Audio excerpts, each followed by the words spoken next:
नाज़रीन, हम कॉल का सिलसिला वहीं से शुरू करते हैं जहाँ से मुनक़ता हुआ था। माइक में थोड़ी सी प्रॉब्लम हो गई थी, तो मुझे लगता है शायद अभी काम कर रहा है। तो देखते हैं हमारे अगले कॉलर कौन है। जी फरमाइए। Hello. जी फरमाइए। Hi, my mom has got the British overseas citizen, and she's in UK at the moment, and she born and brought up in Nairobi, and now she would like to go for British full citizenship. Can she do it on her own right and Yeah, come to UK? when this passport was issued? Passport was issued long time ago When? because when I think it was in 1946 And she's when. still holding the same passport? Yes, she's holding the same passport because she was not living in this country. Okay, that's fine. Thank you for your call. Basically, nowadays, not nowadays, long time ago, the law was changed. If anybody is a British overseas citizen, they can change their passport to British nationality. So it means that she can apply herself to register as a British citizen. If she's in the UK, still she can make this application from here, and hopefully in few weeks time, she should get a British nationality and British passport. Thank you for the call. नाज़रीन, देखते हैं हमारे अगले collar कौन है। जी फरमाइए। Hello जी फरमाइए। जी, मलिक साहब, मैंने लेगेसी में केस अप्लाई किया था अच्छा। और मेरे अकाउंट से पैसे जा चुके हैं और मुझे एक्नॉलेजमेंट लेटर भी आ गया था उनका। अब अच्छा। मेरा क्वेश्चन आपसे ये, मैं ये पूछना था कि मैं इसके ऑनलाइन चेक कर सकता हूँ? अगर चेक कर सकता हूँ, मुझे वेबसाइट एड्रेस बताएंगे प्लीज? आपने किस में अप्लाई किया था? लेगेसी में अप्लाई किया था। लेगेसी में तो फी कोई नहीं होती। जी नहीं, लेकिन मुझे फी वगैरह चार्ज किया। मैं फिर भी आप बताइए, मैं उसकी वेबसाइट पे चेक कर सकता हूँ? जी, आपकी कॉल का शुक्रिया। नहीं, मेरे ख्याल में आप किसी गलतफहमी में, चूँकि लेगेसी उन केसेस में स्टे दे रहे हैं जिन्होंने 2007 से पहले अगर कोई केस असाइलम का अप्लाई किया था, तो इसमें कोई फ़ीस नहीं है। शायद आपको गलतफहमी हुई है, आपने शायद किसी और कैटेगरी में एप्लीकेशन की हो। तो बाज़ कैटेगरीज में आप चेक कर सकते हैं प्रोग्रेस, एंड मुझे पता नहीं कि आपके केस में आप चेक कर सकेंगे नहीं, क्योंकि ये काफ़ी पुराने केसेज हैं और लेगेसी के सारे केसेज जो हैं वो अवेलेबल नहीं थी उनकी इंफॉर्मेशन इंटरनेट के ऊपर। तो ज़्यादा बेहतर अपने वकील से मशवरा कर लें कि वो होम ऑफिस से चेक करके आपको बता दें आपके केस की क्या आपका केस किस स्टेज पर है। आपकी कॉल का शुक्रिया। नाज़रीन, देखते हैं अगले कॉलर कौन है। जी फरमाइए। जी हेलो, अस्सलाम वालेकुम मलिक साहब। वालेकुम सलाम। या मलिक साहब, ये पूछना था कि IVA और other debit settlement through citizen advice bureau क्या इमिग्रेशन स्टेटस को अफेक्ट कर सकती है? जी, आपकी कॉल का शुक्रिया। डिपेंड है कि आपका इमिग्रेशन स्टेटस क्या है। अगर तो इनडेफिनिट स्टे नहीं लगा तो हाँ, ये इफेक्ट कर सकती है, चूँकि आज जो भी एप्लीकेशन करता है इनडेफिनिट स्टे के लिए या एक्सटेंशन के लिए, तो ज़रूर आपका सवाल पूछते हैं कि आपके बारे में आपके ख़िलाफ़ कहीं कोई सिविल या कोई क्रिमिनल जजमेंट तो नहीं है। कॉल का शुक्रिया। नाज़रीन, देखते हैं हमारे अगले कॉलर कौन है। जी फरमाइए। हेलो। जी फरमाइए। जी मलिक साहब नमस्कार। जी नमस्कार। मेरे दो क्वेश्चन थे आपसे। पहले तो मलिक साहब, मैंने अपना यहाँ पे स्टूडेंट डिपेंडेंट आए थे, तो मैंने अपना ना HSMT वीजा अप्लाई किया था। अच्छा। तो 26 अप्रैल को मेरा बायोमेट्रिक हुआ था, अभी तक मेरा कोई जवाब नहीं आया। ठीक है। तो मैं 2 बार होम ऑफिस फोन कर चुका हूँ, तो क्या मैं अगर दोबारा फोन करता हूँ तो मेरी फाइल कोई रिफ्यूजल वगैरह तो नहीं लगाते? अच्छा। तो दूसरा क्वेश्चन ये था कि मेरी वाइफ प्रेगनेंट है, तो उसकी अगले महीने डिलीवरी है। तो मैंने 2 वीक पहले सुना कि नया रूल आया कि अगर वहाँ बेबी बोर्न होता तो होम ऑफिस वालों ने 3 साल का उनको आगे एक्सटेंशन देने का सोचा है। जी आपकी कॉल का शुक्रिया। नहीं, ऐसी कोई बात नहीं है। स्टूडेंट्स के अगर कोई बच्चा किसी को होने लगे तो उसको 3 साल का स्टे नहीं देते हैं, तो बल्कि अगर कंटिन्यू रखें एजुकेशन तो ज़्यादा बेहतर वही है कि वो आप पढ़ते रहें और एजुकेशन आगे जो है उसको कंटिन्यू रखें। तो ऐसी कोई स्कीम नहीं है कि जिसका अगर बच्चा होने लगे तो उसको आगे स्टूडेंट वीज़े से कोई आगे चेंज करेंगे। कॉल का शुक्रिया। नाज़रीन, देखते हैं अगले कॉलर कौन है। जी फरमाइए। हेलो जी फरमाइए। डॉक्टर साहब, मैंने जो पूछना था कि मेरे हस्बैंड का लेगेसी में रिफ्यूज हुआ था, अभी 2 वीक ही हुए हैं। अच्छा। तो कल को उसने साइन करने जाना है, तो उससे कोई प्रॉब्लम तो नहीं होगी? और दूसरा मेरा सवाल ये है कि उसका पहले जो यूरोपियन यूनियन के साथ मैरिज हुई थी उसकी 2004 में, उसको 5 साल का वीजा मिला था। उसके ऊपर भी उसका काम नहीं हुआ, क्योंकि वो मांग रहे थे कि वो लड़की ट्रीटी राइट करती है कि नहीं करती है। वो हम नहीं दिखा पाए तो उसका रिफ्यूज हुआ है, 2 पी रिफ्यूज हो गई है। तो अभी हमने फ्रेश एप्लीकेशन डाला था कि ये सेफ रहे, कोई ना कोई एप्लीकेशन होए इसका होम ऑफिस में। तो लेगेसी में तो रिफ्यूज हो चुका है, जैसे कल साइन करने जाएं तो इन्हें कोई प्रॉब्लम तो नहीं होगी? और ये भी पूछना है, जाना चाहिए कि नहीं जाना चाहिए? जी, आपके कॉल का शुक्रिया। अगर तो उन्होंने साइन के लिए बुलाया तो बिल्कुल इन्हें हर हालत में जाना चाहिए। अगर नहीं जाएंगे तो इनको अब्सकॉन्डेड तस्वर करके इनको तलाश करना शुरू कर देंगे और आइंदा स्टे नहीं देंगे। जहाँ तक लेगेसी का तल्लुक है, अगर ये वाकई लेगेसी में आते थे और इनका केस रिफ्यूज़ हो गया है तो आप इमीडिएटली इसको हाई कोर्ट में ले जाएँ। हाई कोर्ट में तकरीबन 3 से 6 महीने लग जाते हैं, तो वहाँ से इनको स्टे मिलने के ज़्यादा चांसेस होते हैं। तो जब तक हाई कोर्ट में केस चलता है तब तक इमिग्रेशन वाले कभी वापस नहीं भेज सकते। तो अगर किसी आदमी का कोई केस ना चल रहा हो, उसने अपील भी ना की हो, जुडिशल रिव्यू भी ना किया, तो फिर इमिग्रेशन वालों का राइट बनता है कि उसको एनी टाइम वापस भेज दें। कॉल का शुक्रिया। नाजरीन, देखते हैं अगले कॉलर कौन है। जी फरमाइए। जी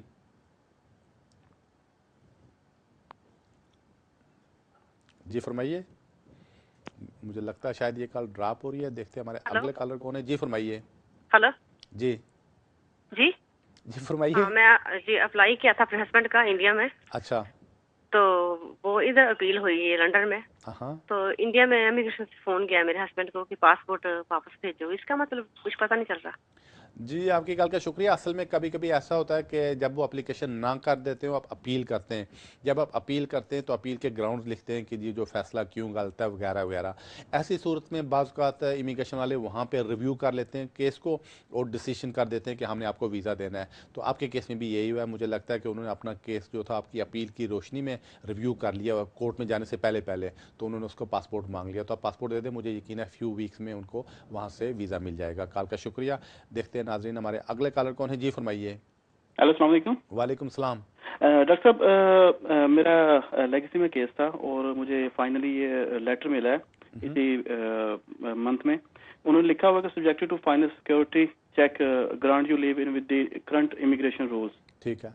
तो मुझे इसकी समझ नहीं लग रही क्योंकि मैं साइन पे जाता हूँ। इस दफ़ा साइन पे गया था तो उन्होंने वो एक उनका वो कह रहे थे जी कि ट्रैवल डॉक्यूमेंट्स बनाने हैं आपके, लेकिन हमारे पास वो आपका जो डिसीजन अभी तक पहुंचा नहीं है। लेकिन हमारा ये असूल है कि हम ट्रैवल डॉक्यूमेंट्स बनाते हैं। ये इसमें इसका लेटर का क्या मतलब है और मतलब मुझे समझ नहीं लग रही है कि और क्या रहा है। ठीक है जी, आपकी कॉल का शुक्रिया। असल में जब आप साइन करने के लिए जाते हैं उनकी ड्यूटी ये होती है कि आपके ट्रैवल डॉक्यूमेंट वगैरह तैयार रखें। अगर किसी वजह से आपका केस रिफ्यूज़ हो जाए तो फिर आपको वापस भेजने में जल्दी हो जाए तो उसमें देर ना लगे। लेकिन आपके केस में चूँकि होम ऑफिस ने ऑलरेडी डिसीजन कर दिया आपको स्टे मिल जाएगा, तो लिहाजा आपको कोई परेशान होने की ज़रूरत नहीं। तो मुझे यकीन है चंद ही वीक्स में 2-3 वीक में ही आपको इंडेफिनिट स्टे मिल जाएगा। कॉल का शुक्रिया।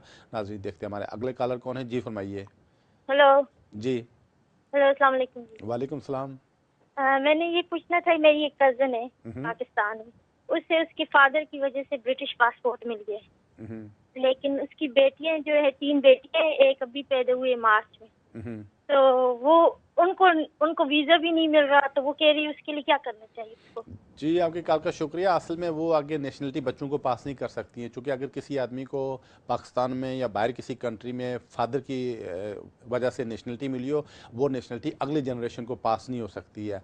तो यही हुआ कि उनके फादर की वजह से उनको तो नेशनलिटी मिल गई। इसमें यही हाल था कि वो खुद यूके में आती हैं और बच्चे अगर यहाँ पे पैदा होते तो फिर उनके चांसेस थे। बहरहाल अब भी अगर वो अपने आप को मेंटेन और अकोमोडेट कर सकती हूँ यूके में, तो वो बच्चों समेत यूके में आ सकती हैं। ज़्यादा बेहतर है किसी अच्छे वकील को से जाकर मशवरा करें, उनको सारी बात बताएं ताकि वो आपको डिटेल में एडवाइस कर सकें कि नेक्स्ट आपने क्या करना है। कॉल का शुक्रिया। नाजरीन, देखते हैं हमारे अगले कॉलर कौन है। जी फरमाइए। जी। इंडेफिनिट मिली थी, उसके बाद मेरे को उसके बाद ही सिटीजनशिप मिल गई थी। तो किसको? मैंने आपको पूछनी थी कि मैं ड्यूल नेशनलिटी रख सकता हूँ कि नहीं। आपकी नेशनलिटी क्या है? मेरी अफगान नेशनलिटी थी। जी, आपकी कॉल का शुक्रिया। जहाँ तक ब्रिटिश गवर्नमेंट का ताल्लुक है तो ये अलाउ कर देते हैं डुअल नेशनलिटी। भले से आप 10 नेशनलिटी रख लें, ब्रिटिश गवर्नमेंट को कोई फ़र्क नहीं पड़ता। तो बाकी आपके अपने कंट्री की एम्बेसी से फ़ोन करके पूछें कि आप डुअल नेशनलिटी रख सकते हैं या नहीं रख सकते। कॉल का शुक्रिया। नाजरीन, देखते हैं अगले कॉलर कौन है। जी फरमाइए। हेलो। जी फरमाइए। हाँ जी, मैं भारती बोल रही हूँ। जी भारती। हाँ जी, नमस्ते जी। नमस्ते। हाँ जी, डॉक्टर मलिक जी, मैं ये पूछना चाहती थी कि मैं अपने हस्बैंड को लाना चाहती हूँ। अच्छा। और मैं काफी सालों से यहाँ हूँ, लेकिन मैं शादी करे 4 महीना हुआ, 4-5 महीना। मार्च में मैंने शादी किया था। ठीक है। और यहाँ आके मेरे को भी मतलब मैं मार्च में ही आई, शादी के बाद 10 दिन बाद मैं यहाँ आई हूँ। अच्छा। तो क्या मैं उनको ला सकती हूँ? अब काम कर रही हैं? जी मैं काम कर रही हूँ, लेकिन वो मेरा टैक्स पे नहीं कर रहे हैं। जी, आपकी कॉल का शुक्रिया। असल में आप काम नहीं कर रही हैं, तो जो कैश इन हैंड काम करना ये इलीगल है। अगर आपको किसी ने पकड़ लिया तो ये पुलिस केस भी बन सकता है, जो कि मनी लॉन्ड्रिंग में आता है। तो लीगली अगर आप काम नहीं कर रहे हैं तो फिर आप अपने हस्बैंड को नहीं बुला सकती हैं। अगर आप लीगली काम कर रही हैं और 6 महीने से ज़्यादा आपने काम किया, आपके पास पे स्लिप्स हैं, आपके पास बैंक स्टेटमेंट्स हैं, तो फिर आप अपने हस्बैंड को एनी टाइम बुला सकती हैं। कॉल का शुक्रिया। नाज़रीन, देखते हैं अगले कॉलर कौन है। जी फरमाइए। हेलो जी फरमाइए। मलिक साहब, मेरे को पूछना है कि मेरे को फरवरी में 5 साल हो जाएंगे इंडेफिनेट मिले हुए, और मैं इन नेशनलिटी के लिए कब अप्लाई कर सकती हूँ? तो आपको इंडेफिनेट से किस बेस पे मिला था? मेरे हस्बैंड के पास वीजा, स्पाउस वीजा मेरे को मिला था, उनके पास भी इंडेफिनेट थी। ठीक है जी, आपकी कॉल का शुक्रिया। अगर आपको यूके में एंटर हुए 5 साल हो गए तो इंडेफिनेट स्टे मिले नहीं होते, बल्कि वो एंट्री से शुरू होते हैं। चूँकि आपको 5 साल हो गए हैं तो लिहाजा आप एनी टाइम नेशनलिटी के लिए अप्लाई कर सकती हैं। उसके लिए आपको लाइफ इन यूके टेस्ट है वो पास करना होगा। वो अगर पास कर लें तो आप एनी टाइम एप्लीकेशन कर सकती हैं। कॉल का शुक्रिया। नाज़रीन, देखते हैं अगले कॉलर कौन है। जी फरमाइए। डॉक्टर साहब। जी फरमाइए। डॉक्टर साहब, मैं कामरान बोल रहा हूँ। जी कामरान, जरा मैंने ये आपसे क्वेश्चन पूछना था कि मेरी एप्लीकेशन रिफ्यूज हो गई है जो है ओपन ट्राइब्यूनल से। तो अब मैं इनडेफिनेट के लिए एप्लीकेशन थी, तो अब मैं तो मुझे जो है वो नई एप्लीकेशन भेजने पर क्या असर होगा? क्योंकि ओपन ट्राइब्यूनल से मुझे अपील का राइट भी नहीं मिला, तो मैं नई एप्लीकेशन भेजना चाहता हूँ इनडेफिनेट के लिए, या मुझे हाई कोर्ट में जाना चाहिए? जी कॉल का शुक्रिया। असल में एक दफ़ा अगर आपकी एप्लीकेशन रिफ्यूज़ हो गई है, आपकी अपील भी डिसमिस हो गई, नई एप्लीकेशन तो मसले कोई नहीं लेंगे और ना ही इसको कंसीडर करेंगे, जो कि ऑलरेडी डिसीजन हो गया। ज़्यादा बेहतर है अपर ट्रिब्यूनल के फैसले के खिलाफ अगर आपके पास ग्राउंड्स हैं तो आप हाई कोर्ट में जा सकते हैं। तो मेरा मशवरा है आप हाई कोर्ट में इसको चैलेंज करें। कॉल का शुक्रिया। नाज़रीन, इसके साथ ही टाइम हुआ छोटी सी कमर्शियल ब्रेक का। आप टीवी देखते रहिएगा, चंद ही मिनट में फिर मुलाकात होती है।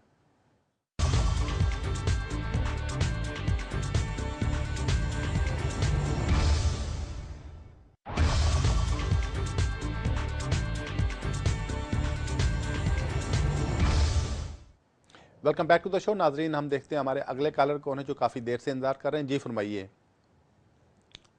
जी हेलो जी फरमाइए। अस्सलाम वालेकुम। वालेकुम सलाम। जी मलिक साहब, एक ना मेरे दोस्त है, उन्होंने ना नेशनलिटी अप्लाई की। हाँ। तो उनको पता नहीं था उस वक्त, तो उसका जो पासपोर्ट और जो बाकी डॉक्यूमेंट्स थे ना वो उसके खालिद जवेद के नाम पे थे। अच्छा। जो ILR पेपर मिला था उस पे जवेद खालिद, वो अदर वे अराउंड हुआ था। ठीक है। वहाँ पे गया वो ना, उसने through NCS nationality checking service वालों के जरिए की। ठीक है। तो उनको उन्होंने वो चेक किया, तो उन्होंने फिर फोन किया कहीं ना। ठीक है। उन्होंने बताया उनको कि ये इनका जो नाम है अदर वे अराउंड है पेपर पे, तो पासपोर्ट पे ठीक है। अच्छा। ये अप्लाई कर सकते हैं। तो जी मुझे लगता है शायद ये कॉल ड्रॉप हो गई है। देखते हैं अगले कॉलर कौन है। जी फरमाइए। हेलो, अस्सलाम वालेकुम। वालेकुम सलाम।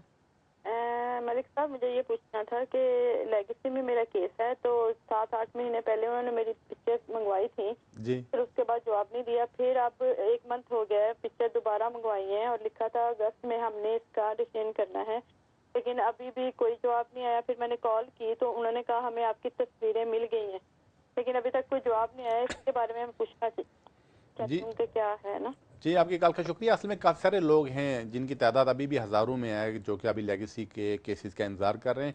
पहले तो गवर्नमेंट ने यही कहा था कि इनको जुलाई तक ख़त्म करेंगे, तो फिर कहते हैं एंड ऑफ अगस्त। तो अभी उन्हें डेट देनी बंद कर दिया। अब यही कहते हैं कि जितना जल्दी हो सकेगा हम इनका डिसीजन करेंगे। मुझे लगता है नेक्स्ट फ्यू वीक्स में आपके केस का फैसला हो जाएगा। कॉल का शुक्रिया। नाज़रीन, देखते हैं अगले कॉलर कौन है। जी फरमाइए। हेलो। जी फरमाइए। हाँ, अस्सलाम वालेकुम मलिक साहब। वालेकुम सलाम। एक्चुअली मैं इस्माइली हूँ, बॉम्बे से। ठीक है। और मेरी फियांसी जो है, गर्लफ्रेंड, वो है पाकिस्तान, लाहौर से। ठीक है। वो खान है और वो लोग मेरी शादी से वो लोग इतने राजी नहीं है। अच्छा। और कुछ थोड़ा सा ये करते बदमाश मतलब। अच्छा। तो अगर मुझे यहीं पर शादी करके उसको रखना हो। आपका लीगल स्टेटस क्या है यहाँ पे? जी, आपका लीगल स्टेटस क्या है यहाँ पे? मैं ब्रिटिश हूँ। और वो जो लड़की का क्या लीगल स्टेटस है? लीगल स्टेटस उसका वीजा करीबन महीने में खलास हो। तो किस तरह का वीजा है? उसका स्टूडेंट का वीजा अभी है कि खत्म हो गया? नहीं, खत्म हो गया। जी, आपकी कॉल का शुक्रिया। असल में वीज़ा ख़त्म होने से पहले उनका वीज़ा यहीं से चेंज हो सकता था अगर वो आपके साथ शादी कर लेती, लेकिन अब चूंकि टेक्निकली ओवरस्टेयर हो गई हैं, लिहाजा इस सिलसिले में उनको खासी परेशानी का सामना करना पड़ेगा। ज़्यादा बेहतर है किसी अच्छे वकील से जाकर मिलें और उनसे मशवरा करें कि वो ओवरस्टेयर क्यों हुई हैं और कुछ उनके लिए हो सकता है या नहीं हो सकता। पहले पॉसिबिलिटी थी अगर कोई स्टूडेंट वीज़े के ऊपर यहाँ हो तो वो यहाँ से शादी करके इंडेफिनिट स्टे या ब्रिटिश नेशनल से अपना स्टेटस चेंज कर सकता है, उसे वापस नहीं जाना पड़ता। लेकिन अगर ओवरस्टेयर हो जाए तो फिर ये प्रॉब्लम खड़ी हो जाती है। कॉल का शुक्रिया। नाज़रीन देखते हैं अगले कॉलर कौन है। जी फरमाइए। हेलो जी सर, मैंने पूछना है कि मैंने जब नेशनलिटी के लिए अप्लाई करना है तो मेरे बच्चों को भी 3 साल हुए इस कंट्री में आए हुए, तो वो मेरे साथ ही अप्लाई कर सकते हैं कि नहीं? आपके जो हस्बैंड वो ब्रिटिश नेशनल है? नहीं, उनके पास इंडियन पासपोर्ट है। उनके पास इंडियन। जी, आपकी कॉल का शुक्रिया। अगर तो आपको नेशनलिटी मिल जाती है तो आप अपने बच्चों के लिए भी अप्लाई कर सकती हैं। तो ज़्यादा बेहतर है कि उसी टाइम अपने बच्चों के लिए भी अप्लाई कर दें जब अपनी नेशनलिटी के लिए अप्लाई करें। लेकिन मुझे नहीं पता 3 साल के बाद आपको नेशनलिटी कैसे मिलेगी। अगर आप शादी करके आई हैं और आपके हस्बैंड अगर ब्रिटिश नेशनल नहीं हैं तो फिर आपको 5 साल के बाद नेशनलिटी के लिए अप्लाई करना पड़ता है। अगर वो ब्रिटिश नेशनल हैं तो फिर 3 साल के बाद अप्लाई कर सकती हैं। कॉल का शुक्रिया। नाज़रीन देखते हैं अगले कॉलर कौन है। जी फरमाइए। हेलो, अस्सलाम वालेकुम। वालेकुम सलाम। जी डॉक्टर साहब, मुझे ये पता करना था कि मेरे मियाँ का इंडेफिनेट लीव के लिए मैंने अप्लाई करना है। अच्छा। और वो पाकिस्तान से उन्हें आए हुए 2 साल हो गए हैं, तो वो जो 6 पीस ऑफ एविडेंस वो मांगते हैं एप्लीकेशन के लिए, जी हाँ, वो सबमिट करने के लिए मैंने बहुत सारी चीज़ों में, जैसे यूटिलिटी बिल होता है, गैस का बिल होता है, वो हमारे दोनों के नाम पे है। इसी तरह जो टैक्स क्रेडिट का जो होता है लेटर, वो भी HM रेवेन्यू के, वो भी हम दोनों के नाम पे हैं। तो वर्किंग टैक्स क्रेडिट मैं ले रही हूँ, तो क्या ये इफेक्ट करेगा उनकी एप्लीकेशन के ऊपर कि भी या नहीं करेगा? जी आपकी कॉल का शुक्रिया। हाँ ये करेगा। तो मुझे लगता है कि जब आपने अप्लाई किया था उस वक्त आप ये वर्किंग टैक्स क्रेडिट नहीं ले रही थी। अगर ले रही होती तो उनको वो कभी वीज़ा ना देते, तो आपने नहीं लेना चाहिए था, चूँकि ये भी वो जो पब्लिक फंड्स की डेफिनेशन में ये भी आता है, तो ये प्रॉब्लम खड़ी कर सकता है। कॉल का शुक्रिया। नाज़रीन देखते हैं हमारे अगले कॉलर कौन है। जी फरमाइए। हेलो, अस्सलाम वालेकुम। वालेकुम सलाम। सर मैंने पूछना ये था कि मैं 96 से यहाँ पर हूँ, लेकिन मैं आया था वीज़े 6 महीने की वीज़े पर, उसके बाद से मैं इलीगल हूँ यहाँ पर। तो जी आप टीवी की आवाज़ थोड़ी कम कर दें। मुझे लगता है आपकी कॉल ड्रॉप हो गई, चूँकि वो एको आ रही थी, आपकी टीवी की आवाज़ काफ़ी हाई थी। देखते हैं नाज़रीन हमारे अगले कॉलर कौन है। जी फरमाइए। हेलो जी फरमाइए। हाँ जी मैं डॉक्टर साहब यहाँ पर 2003 में आया था जी। अच्छा। एज ए स्टूडेंट, और मैंने 2 बार अपना वीज़ा एक्सटेंड करवाया। अच्छा। 2008 में फिर मैंने ना पोस्ट ग्रेजुएट वर्क ना 2 साल का जो मिलता है वीज़ा, अच्छा, उसके लिए फिर मैंने वो डॉक्यूमेंट दिए, तो उन्होंने कहा कि ये कॉलेज में ये डिग्री नहीं होती है, फेक डॉक्यूमेंट चाहिए। अच्छा। उन्होंने रिजेक्ट कर दिया। अच्छा। तो उसके बाद मैं अब तक ऐसी मतलब वो सेक्शन 320 भी लगाई है उन्होंने। हाँ जी। जिसमें 10 ईयर्स की बैन लगाते हैं, वो भी किया है कि नहीं? नहीं, ऐसा तो कुछ नहीं। जी आपकी कॉल का शुक्रिया। ज़्यादा बेहतर आप ये सारे पेपर लेकर किसी वकील को जाकर दिखाएं, चूँकि अगर तो आपने कोई सबमिट किया था डॉक्यूमेंट जो सही नहीं था, तो ऐसी सूरत में ना सिर्फ वो एप्लीकेशन रिफ्यूज़ करते हैं बल्कि एक सेक्शन 320 वो भी लगा देते हैं। उसका मतलब है आपको 10 साल के लिए बैन भी कर रहे हैं यूके के लिए। तो ज़्यादा बेहतर ये सारे पेपर उठाएं और किसी अच्छे सॉलिसिटर के पास चले जाएं, उनको जाकर दिखाएं, ताकि आपके सारे पेपर देखकर आपको एडवाइस कर सकें कि नेक्स्ट आप क्या कर सकते हैं। कॉल का शुक्रिया। नाज़रीन देखते हैं अगले कॉलर कौन है। जी फरमाइए। हेलो, अस्सलाम वालेकुम। वालेकुम सलाम। भाई, कोई कनाडा से यूथ मोबिलिटी वीजा पर आया है, आप ब्रिटिश लड़की से शादी कर लिए, ये वीजा वीजा यहाँ से मुझको पता है? जी हाँ बिल्कुल, उसका अगर कोई आया है तो उसका वीज़ा जो यहीं से शादी करके अगर आगे चेंज करना चाहे तो चेंज कर सकता है, लेकिन शर्त यह है कि वो जो स्पॉन्सर है, वो जो लड़की है, वो फुल टाइम काम कर रही हो, गवर्नमेंट से कोई पैसा ना ले रही हो, तो फिर उसका वीज़ा यहीं से आगे हो जाएगा, उसको वापस नहीं जाना पड़ेगा। कल का शुक्रिया। शादी कर लिए जी ब्रिटिश लड़की से। हाँ ठीक है, तो शादी की बेस पे यहीं से एप्लीकेशन करे, उसका यहीं से वीज़ा हो जाएगा। अगर तो लड़की जो है बेनिफिट्स के ऊपर नहीं है और काम कर रही है तो फिर उसका वीज़ा यहीं से हो जाएगा। कल का शुक्रिया। नाज़रीन देखते हैं हमारे अगले कॉलर कौन है। जी फरमाइए। हेलो जी। सलामकुम सर। वालेकुम सलाम। सर मैं पाकिस्तानी हूँ और ओवरस्टे था, तो मैंने ना एक यूरोपियन लड़की के साथ अनमैरिड पे डॉक्यूमेंट भेजे थे अबाउट 3.5 मंथ पहले। तो उन्होंने मुझे भेजा कि आपका 6 मंथ में मिड डिसीजन करेंगे। तो वो मेरी जो पार्टनर है वो फुली ट्रेडी राइट रखती है, उसके 1 साल से ज्यादा हो गया रेजिडेंसी का। तो ये 6 महीने का उन्होंने टाइम मांगा है। तो इसमें वो इंग्लिश कोर्सेज का मांगते हैं अंडर ओवर इमिग्रेशन रूल्स में। जी आपकी कॉल का शुक्रिया। नहीं, आपके लिए इंग्लिश कोर्स की ज़रूरत नहीं है या ना इंग्लिश टेस्ट की ज़रूरत है। आप इंतजार करें, देखें आपके केस का क्या फैसला करते हैं। आमतौर पर वो कहते हैं विदिन 6 मंथ डिसीजन करेंगे EU सिटीजन का, लेकिन काफ़ी सारा क्यू है, इस वजह से थोड़ी सी वहाँ पे देर लग सकती है या देर लग रही है। कॉल का शुक्रिया। नाजरीन देखते हैं अगले कॉलर कौन है। जी फरमाइए। जी मेरा लेगसी में केस है और 4 साल की मेरा एप्लीकेशन पेंडिंग है। अच्छा। अगस्त के स्टार्ट में लेटर आया था और उसमें उन्होंने बोला था कि अपडेट आपको भेजेंगे और इसमें साइन नहीं है CAU की। मेरा पहला सवाल ये है कि ये जो लेटर आ रहे हैं इनका कोई लीगल स्टेटस है। दूसरा ये है कि फिर अगस्त के एंड में अपडेट आया कि उन्होंने लिखा कि आपको अपडेट देते हैं कि आपको हम लीव ग्रांट करते हैं, तो ये लीव आप ये परफॉर्मा भेज दें, वो मैंने भेज दिया, तो ये लीव कब तक ग्रांट होगी और उसमें भी साइन नहीं है नीचे, तो क्या ये लीगल है या नहीं?